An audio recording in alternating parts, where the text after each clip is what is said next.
My name is Raleigh Sadler, and I'm the Director of Justice Ministries here. And oftentimes, when people hear the term justice, they're like, what does that mean? But really, what does it mean to have a justice ministry?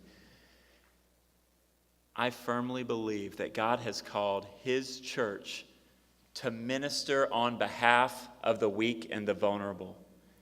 And we do mercy ministries as we meet their needs, but justice happens as we address the causes. And God has called each of us to be a part of that. And so at the MNYBA Justice Ministry, we're here to walk beside you. We're here to help you. We're here to serve you. I spend a lot of my time meeting with pastors, walking through what they're doing, how they can meet the needs in their community, both spiritual and physical, and really how to see change.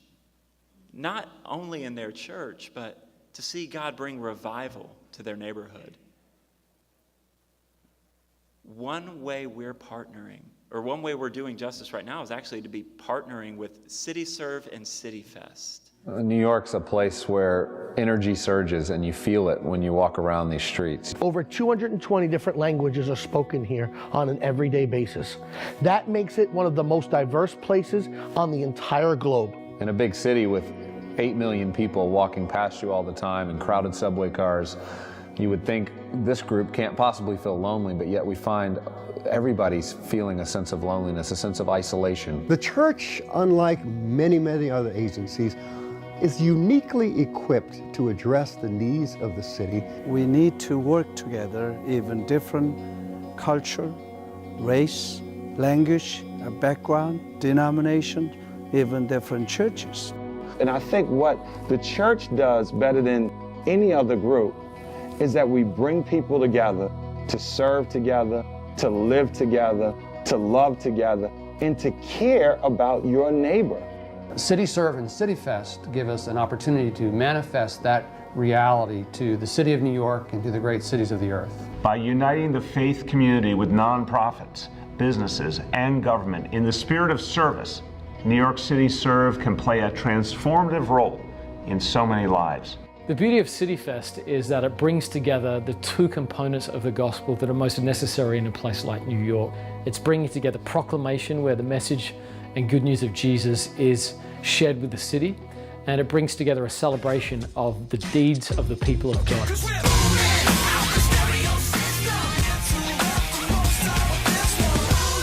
And tonight, my dear friends, the great reason we're here is that God wants to come into your life and He wants to adopt you into His family. If we work together in the tri-state area in greater New York, the gospel will go out to every single person. I invite you to live words that speak volumes to who Christ is. Christ did it for us, and He compels us to do it for others so that the world may know who He is. Randy Burtis serves with the Luis Palau Association and also is primarily working with CityServe and CityFest. So if you can tell us what you do. Thanks for having me here. Been coming to New York for about 18 months now, and I hate to admit it, but when I made that first trip in January of, I guess it's not quite 18 months, but January of 2014, it was my first time ever to be in New York City. I don't know how you get to be 60 years old and never be in New York City, but I did it, and so it's been quite a thing for me. I have to say, when I got up this morning, I usually just roll out of bed and 20 minutes later I'm out the door, but as I got ready and I started to grab clothes, I don't know if you guys know it, but it's a little intimidating when you learn that you're going to be talking to the Metro New York Baptist Association. I mean, it just sounds intimidating. I've met John and George and Raleigh and a few of you, and so that has helped, but I thought, well, how do these guys dress on a Saturday, you know? So should I wear a suit? But what if I walk in and they're all wearing jeans? And if I wear jeans and I walk in, they're all wearing suit, then I've disrespected them. So this is my, you know, for the hipsters in the crowd, these are slightly faded jeans, okay? And for some of you, I did bring a coat, so I probably just managed to offend everybody. what an unexpected journey this has been for us as we came to New York City. Invitation, really in the beginning, from just a handful of churches. In fact, let me just tell you just kind of a behind-the-scenes story. When we first thought of coming to New York, when we were first invited, it was actually just to do what we call CityServe, working with churches, not just to get churches serving, because churches are already serving in New York, more than any city in the world I've ever been in. But sometimes that serving effort is a bit siloed, and there's duplication of effort. There's unawareness sometimes in the city about what the church is doing, and sometimes even within the church. There's an old I would call it an urban myth, that evangelical churches don't really serve. We just shout the gospel, and then different churches, they serve. It is a myth. And so one of the things of CityServe is making us as a body aware of all of the wonderful things that are already going on in the city, making the community aware of how deeply ingrained the evangelical church is into the fabric of the communities, just how valuable of a part we play. And then, in the midst of that awareness, we call that the celebrate portion. The accelerate portion comes when people begin to look around, pastors, congregations, and say, whoa, look what they're doing over there. We've been thinking about dealing with homelessness in our area or human trafficking, but it's such a big thing. Where do we start? And sometimes that whole thing of it, that idea that it's such a big thing and how do we start, immobilizes us. We can't possibly solve that. And then in this celebrate portion of things, we look around and we see, well, here's a church over here doing something that deals with human trafficking. Here's a church over here dealing with homelessness. Here's a church over here dealing with injustice within the community. And we see we don't have to solve the whole thing. We just have to do the piece that God puts in front of us. So CityServe is about bringing churches together, making churches aware, making the community aware, and looking for new partnerships with the civic leadership in your community. You saw Mayor de Blasio has just really encouraged this process. You know, it doesn't matter what you think of politicians and their various leanings and stripes and so forth. The reality is, in these days of budget turmoil and economic downturn, they're looking for solutions. And the church is filled with caring people that love their community, love their neighbors, and love their God. And suddenly, across the country, civic leaders that would never have turned to the church are suddenly doing that. Because, and not requiring us to be anything other than who we are, followers of Jesus. In our city of Portland, Oregon, and I apologize, some of you have been around this a bit, and you're going, oh no, not again, I've heard this in about 11 gatherings. Some of you are new. But the 30-second version is that a number of years ago, as we prepared to do an evangelistic festival in Portland, Oregon, and that's who we have been for 50 years as an evangelistic association, unashamedly, and still unashamedly, but yet came to the understanding that we needed to find new ways when we approach a city to do two things. One, to kind of earn the right to be heard in that city, just like you are all in your communities, many ways earning the right to be heard. But secondly, as momentum builds up around an event that happens and then is gone, how could we work with churches to see that there was a more long-lasting, sustainable outgrowth of all of that happened? Now, I firmly believe, as I think you do, that the most sustainable social change in the world is a changed life. But there are many steps along the way that get us to be able to have that conversation and introduce those people to the gospel. So in Portland, Oregon, I heard it said here a moment ago that, did I hear right, 6% of people in New York go to an evangelical church? Don't feel too bad. Come to my neck of the woods, where 6% of the people in Portland, Oregon, go to a church of any stripe. I mean, not even just narrowing it down to Christian. And we're in a very liberal, they'd say, proudly progressive city. The church isn't hated in Portland, Oregon, it's just ignored. We had the first openly gay mayor of a top 40 city. Not a good relationship. You know, there were people, as you would imagine, that did not want to see that man elected, and I understand their feelings, but if you forget you're a Christian in the process, in the way that you express all of that, it creates a gap. And a number of years ago, as we were preparing to do yet another outreach in Portland, a group of pastors said, you know, we can't do it the same way we've always done it. Let's really serve this city so they can really see not only that we love God and that we think they need to know God, but they can see that we love them in ways they understand. And so, pastors went and sat down with the mayor. He was openly suspicious, just, I think, breathed a big sigh of relief when he realized they hadn't come in to cast that demon out of him. And they sat down and just said, what could you do with 10,000 volunteers? And got through the uncomfortableness, and he said, well, I could do a lot with 10,000 volunteers to touch needs in the city. And fast forward a year and a half later, 30,000 volunteers were mobilized across the city and touched the city in amazing ways, to where that mayor stood up at the actual festival and said, you know what, I've always had great differences with the church, but I cannot help but admire, respect, and love a group of people that love our city the way you guys have. That would have been wonderful right there. That was 8 years ago. Today, that togetherness, that focus on serving the city has gelled, and it has grown more. More is happening now than then. I don't want to take the history of it with you. It's too long. But now, every school in Portland School District and several surrounding ones has at least one church partner that partners with them at their request. The foster care system, which started out just kind of touching some of the foster care intake facilities and sprucing them up and doing some nice gifts for the kids that come in such traumatic situations, has grown to the point that it's been every foster care facility in the city. And now the latest wrinkle that they're doing, the foster care folks came back and said, you know what, the biggest thing you could do for us is we are so drastically short on foster parents. And they said, and sometimes our trouble is the quality of who we're able to recruit.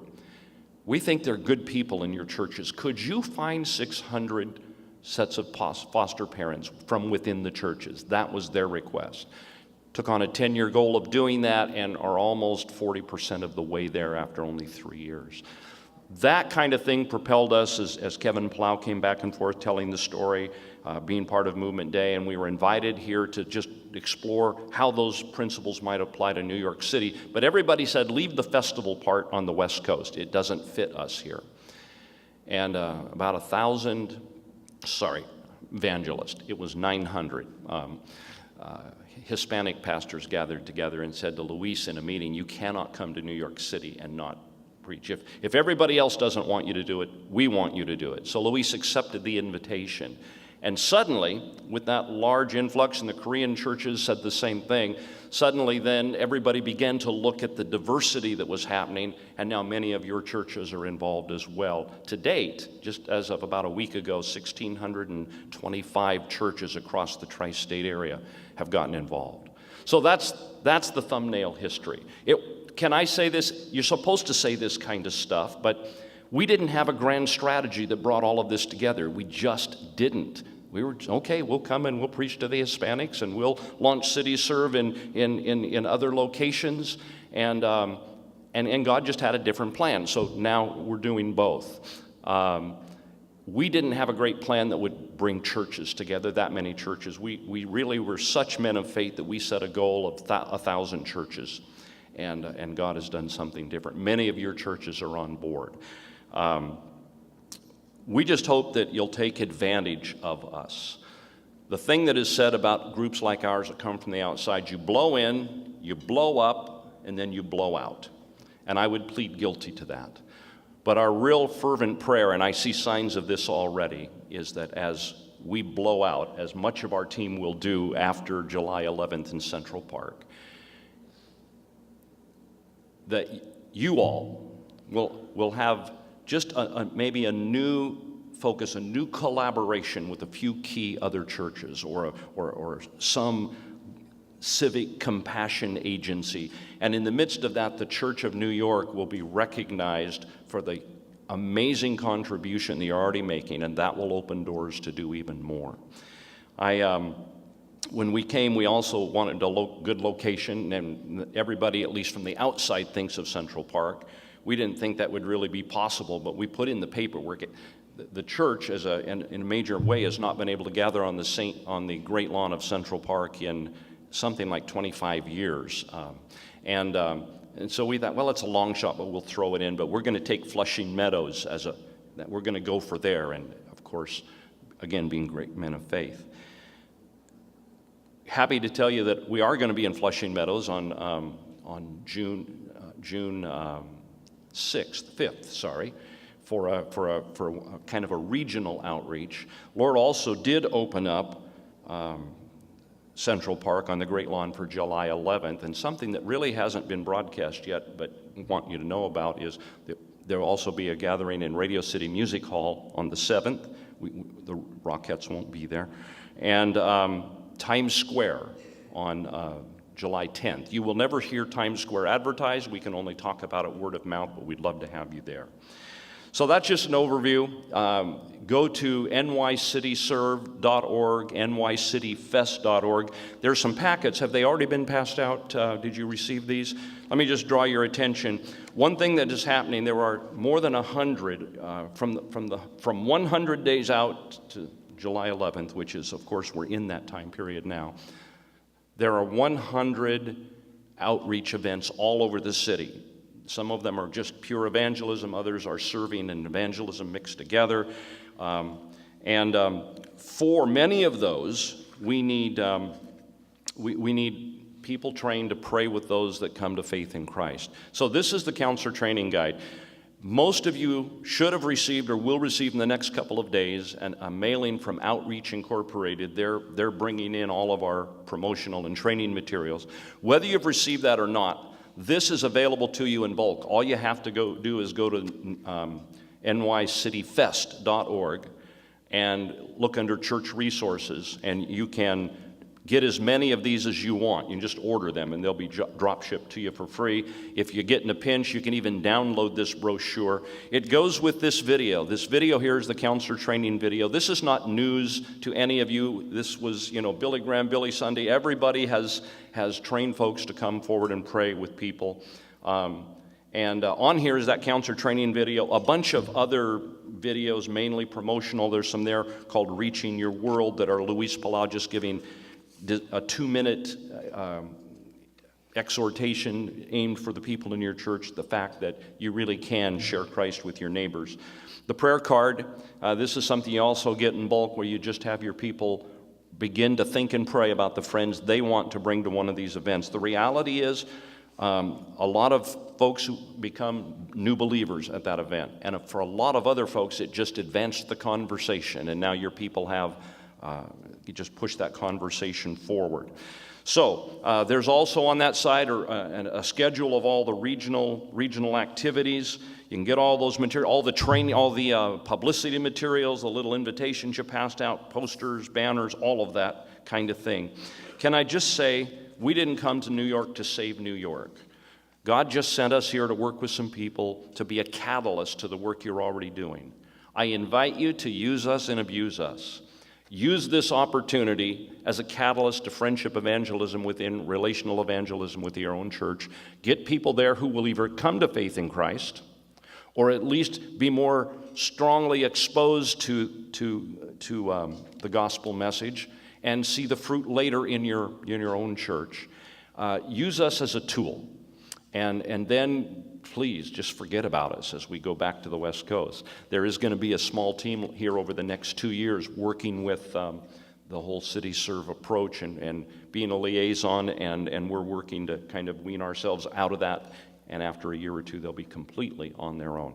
I'll be around at breaks and look forward to answering any questions you have, and let's take the opportunity to lift up Christ in some very visible places together over the next few weeks. God bless you.